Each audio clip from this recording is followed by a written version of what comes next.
marah. Ayah bilang jangan kamu bisa lelah. Marah ibu hanya marah-marah sayang. Marah ayah pula tidak ingin kamu hilang. Jangan,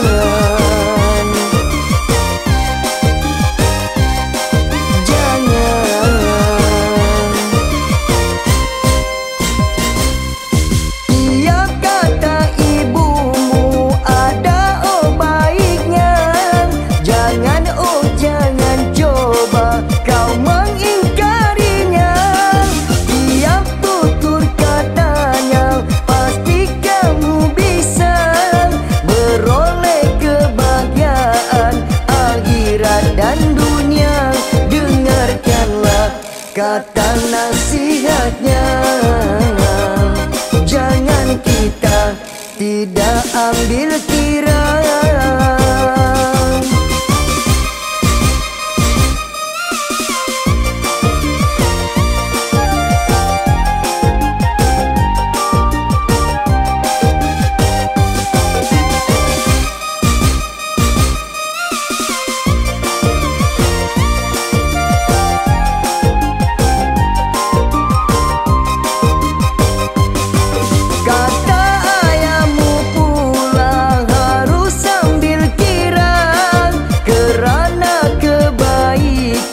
Ada di dalamnya.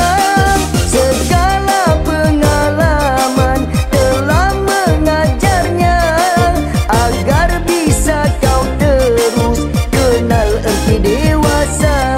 Jadikanlah kata nasihatnya. Moga jadi insan yang berguna.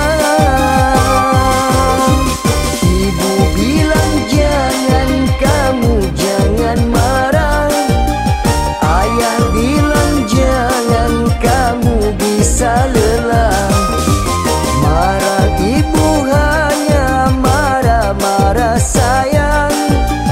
Marah ayah pula tidak ingin kamu hilang.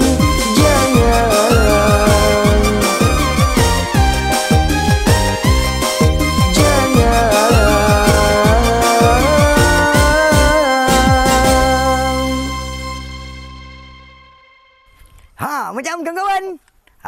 Dah selesai. Ingat cerita hantu je aku boleh. Menari pun boleh tau. Menyanyi pun boleh.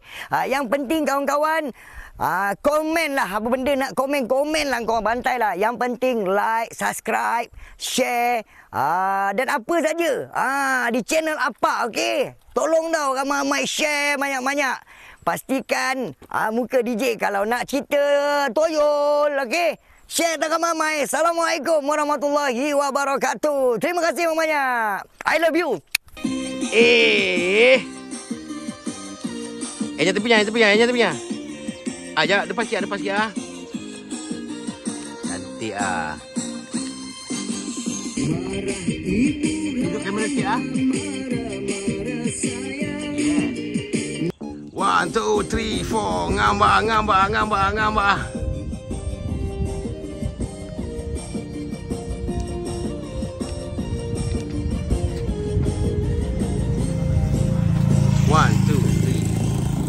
Yes. Main kamera. Ngam.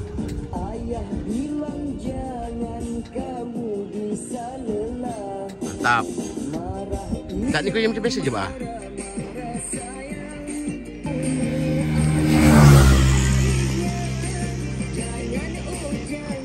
Ceris sikit, bah. Gepak.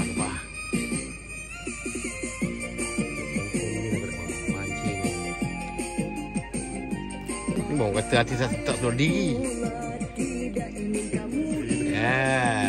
Jangan. Come on. Sikit ya. Mantap. Yes.